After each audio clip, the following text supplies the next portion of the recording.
Hello and welcome to the show, brought to you with the support of Media Proxy. Now, if you're a regular visitor to kitplus.com, you may have seen the vast array of industry articles on the website, and we're going to be looking at one such article today on something that we've probably all done at some point in our lives, and that's how to successfully buy at an auction. And of course, here we're focusing on AV and broadcast equipment. Yeah, so we're delighted to be joined by Dan Main from CA Global Partners. Welcome to the show, Dan. So let's get to the bottom of why we might be seeing more auctions. The normal at the moment. We might think it's an obvious answer, but it's not always due to companies going under, is it? No, that's right. Hi, Matt. Hi, Simon. Recently, Hi. We do seem to have seen more happening, but bearing in mind that we're probably significantly lower on the number of insolvencies in the UK and Europe historically. You can see a whole range of reasons. It could be equipment coming to the end of a lease, or sometimes falling out from the middle of a lease. It can be surplus equipment from a company for a range of reasons. It can be a rental fleet disposing of assets. They may have a policy to do it every 4 years, 5 years, or quicker if the technology is moving on. Or it can just be older and obsolete equipment. So they can be quite scary things, auctions. What are the risks to buying equipment in this way, especially when, these days we might not be able to actually travel to see kit up close with COVID restrictions? Yeah, it's a good point. I think a lot of people make assumptions about what the key risks of buying at auction are. And, it may be that you're going to buy something that doesn't work, or something that's been described as one thing or not. It's actually another. I wouldn't say that's the major risk for most people buying from reputable auctioneers. If you think about the situations we just described, most equipment is coming to auction. It's recently been in use prior to the auction process. It was just working. So it's pretty rare that actually the equipment is faulty. And most auctioneers would rather know and list that a piece of equipment is faulty as well. So yeah, I think nowadays in particular, that's less of a risky area. Most of it is knowing how to buy equipment at auction, knowing that it's not strictly the same as eBay, for instance.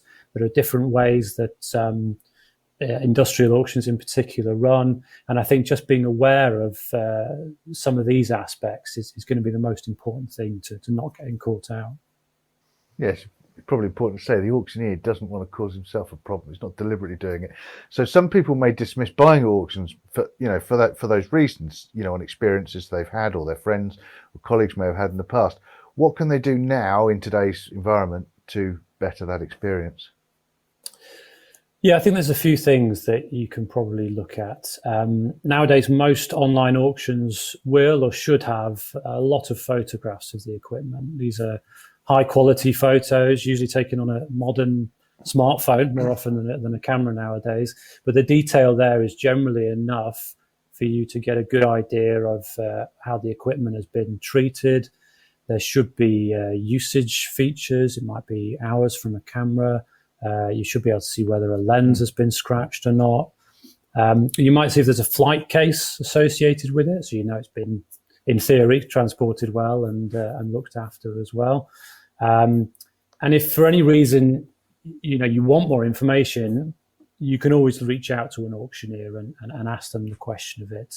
There are some auctioneers who do specific kinds of equipment quite often, and for others, inevitably, this may be 1 or 2 broadcast auctions a year. So yeah, don't ever be afraid to reach out and say, look, I need this piece of information, and they usually will be happy to help. In your article, Dan, you mentioned the 3 key aspects people should be aware of. Can you give us a rundown of those? Yeah, definitely. So I think there are 3 things that tend to catch people out. And if you're looking at the complaints, and you can see trust reviews online, for instance, of where people have been unhappy with an auction, often comes into 3 areas. Number 1 is the charges. The charges should be pretty clear, but the main one I would say is what's usually called a buyer's premium. So if an asset sells, for example, for £1,000 and the buyer's premium is 20%, you're going to pay the auctioneer £1,200. plus any VAT, any local taxes on top of that. So I think that's important to be aware of. You want to factor that in. Number 2 is transport. You're not going to buy it, put in your address, and then have it arrive on your doorstep a few days later, or not in most cases. Usually you're responsible for transporting the items yourself. It may not be packaged in a way that means it's suitable for transport, so you might not just be able to send a courier to pick it up. You want to look at how you can remove it, and that will usually be in the auctioneer's terms and conditions, as in can I come and pick it up and carry it out of the building myself, or is there a pretty strict process? And obviously COVID has made a big difference to that process now. There are things that you have to go through and processes we put in place. And then another key feature is these are operating facilities, often where equipment wasn't just coming in and out all the time.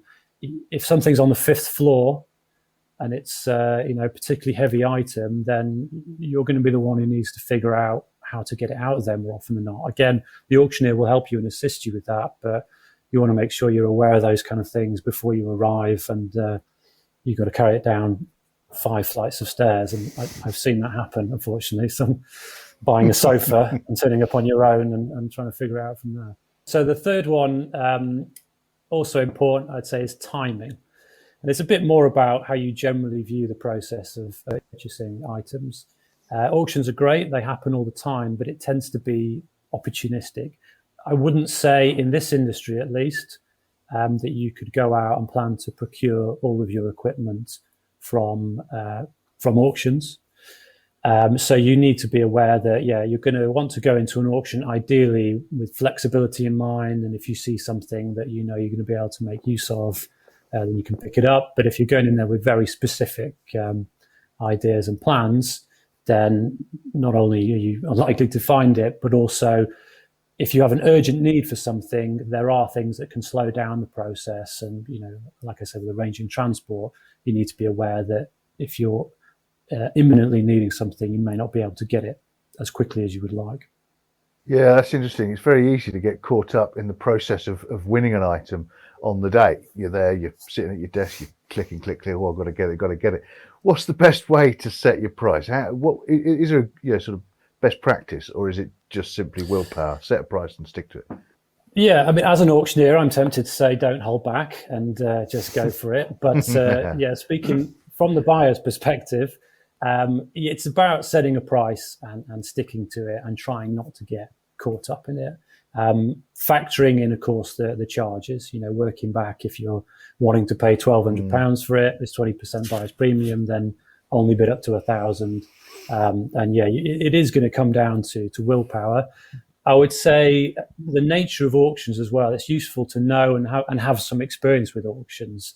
Don't be afraid to hold back. If there's duplicates of the same item, 5, 10, 15 of them, in general, we see that the first one will go for more money, certainly than the last one and the next few. So be aware that you might be better off holding back a bit so that you get a bit more of a reasonable price when the frenzy is over. Yeah, good advice. So should we finish off, Dan, with just a summary of your key points, your top tips? Yeah, absolutely. So I think, importantly, it is in most auctioneers' interest, as we said, to list items correctly, truthfully. They're not in the business of defrauding people. A lot of them are operating effectively with the same kind of customer service levels as a store. Don't be afraid to reach out to them and talk to them about items. Scour the lot listings, look at all the photos, make sure you're aware not only of all the details of the lots that you're bidding on, but then secondly, go through and look at all the terms, all the transport arrangements, so that you know the arrangements for actually picking these items up. Be aware of the charges. In full, it's usually going to be buyer's premium, but check there's nothing else going on there. Have your transport planned and ideally costed in advance of before you buy something. Make sure that you're flexible, go in there with an open mind. And if you do, we like not to pretend that this happens, but people still get fantastic bargains when they're buying at auction. People make incredible saving on the new price, and a lot of people do it successfully day in, day out, all around the world. And it's a great way to get sometimes very high tech, very modern, professional equipment that you wouldn't see coming to market in any other way. So, last thing before we let you go, then, because we think you've got an auction coming up in February, haven't you? Are you able to share some of the highlights of that kit, of what's on offer?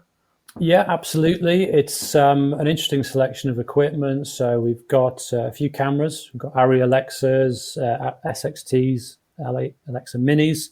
We've got some Panasonic 4K integrated cameras, the ones that we see sitting on the shelves of reality TV shows. We've got a range of lenses, Canon, Cooke, some Fujinons. We've got primes, super prime, anamorphic lenses. It's quite an unusual selection of equipment. It's quite late. We're looking at 2017, 2018 assets.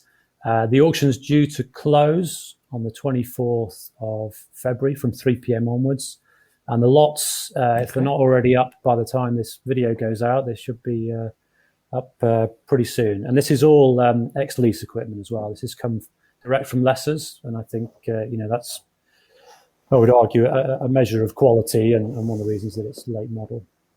Well, we'll stick a link in the description where people can go straight to that, Dan.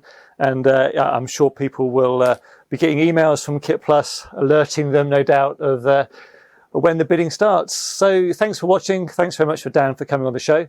And to see all of our video interviews and kit reviews, then head over to kitplus.com, which is brought to you with the support of Media Proxy. And you can find more about them at mediaproxy.com. Thanks for watching.